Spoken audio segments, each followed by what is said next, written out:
Oke, salam, selamat malam, salam sejahtera bagi kita semua. Perkenalkan, saya Kevin Atoguan Sinambela, selaku mahasiswa Politeknik LPP Yogyakarta, dan saat ini akan melaksanakan wawancara bersama Pendeta Pak Yahya selaku Pendeta GBI Compassion. Gimana kabarnya Pak? Baik-baik, kabarnya luar biasa. Oke, terima kasih Pak. Di sini saya ada beberapa pertanyaan Pak yang akan saya tanyakan. Yang pertama itu, bagaimana sih Pak sejarah berdirinya gereja GBI Compassion ini? Compassion dimulai tahun 2022, tanggal 3 April 2022. Dimulai dari gembala kita namanya Pak Cornelius Setiawan.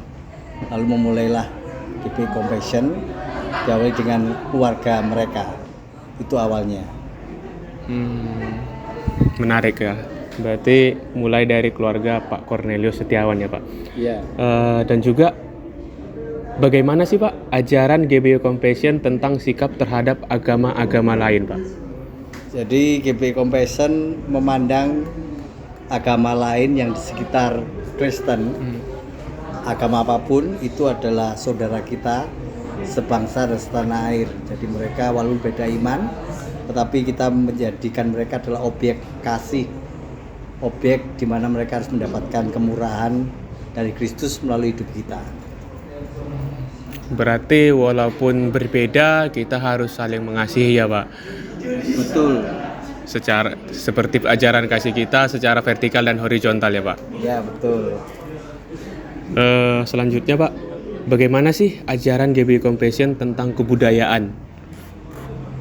Karena di gereja kita ini beraneka ragam jemaat yang berasal dari berbagai suku yang merata di Indonesia. Cara menghormati kebudayaan, biasanya kita kalau ada event tertentu kita pakai baju khas menurut daerah masing-masing. Jadi kalau ada acara apa, misalnya ulang tahun NKRI 17 Agustus, gereja kita pakai baju adat masing-masing. Jadi cara penghormatannya adalah secara sederhana melalui pakaian adat mereka masing-masing. Berarti setiap event, terutama di event 17-an ya Pak, ulang tahun negara Republik Indonesia ya Pak. Ya. Di situ baru diaplikasikan bagaimana cara mencintai budaya Indonesia. Ya, betul. Pertanyaan selanjutnya Pak, bagaimana ajaran GBI Compassion tentang perkembangan ilmu pengetahuan dan teknologi serta bagaimana menyikapinya di era saat ini Pak?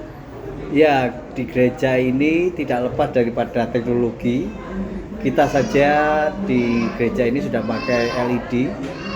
Kita pakai multimedia, tentunya pakai software, hardware yang up to date, terutama untuk video dan audio. Pakai sound system. Kita juga pendaftaran juga pakai link-link. Jadi kita sangat aware terhadap teknologi. Jadi sangat dibutuhkan kalau ada sesuatu yang baru yang menopang, kita pasti gunakan. Berarti sangat terbuka sekali ya Pak, pelayanan GBI Compassion terhadap teknologi. Selalu evaluasi apa teknologi terbaru, pasti dimanfaatkan dengan baik teknologinya ya Pak. Iya, betul. Dan pertanyaan terakhir Pak, ini adakah program yang telah dilakukan oleh gereja GBI Compassion untuk membantu melestarikan alam? Ya, untuk membantu melestarikan alam, biasanya di Jogja khususnya kita tidak membuang sampah sembarangan. Jadi memilih supaya sampah bisa didaur ulang, dan sampah yang tak bisa daur ulang biasanya yang organik kita kubur. Jadi itu salah satu bentuk kecintaan alam, menjaga lingkungan kita. Itu yang pertama. Lalu yang kedua, biasanya kita ajak anak-anak youth untuk outbound, untuk mencintai, untuk dikenalkan secara langsung mengenai alam. Itu yang baru kita lakukan. Berarti tidak hanya mengalami tapi juga mempraktekkan dengan memilah sampah yang organik dan organik ya Pak? Iya, organik dan anorganik plus sampah-sampah bekas makan orang.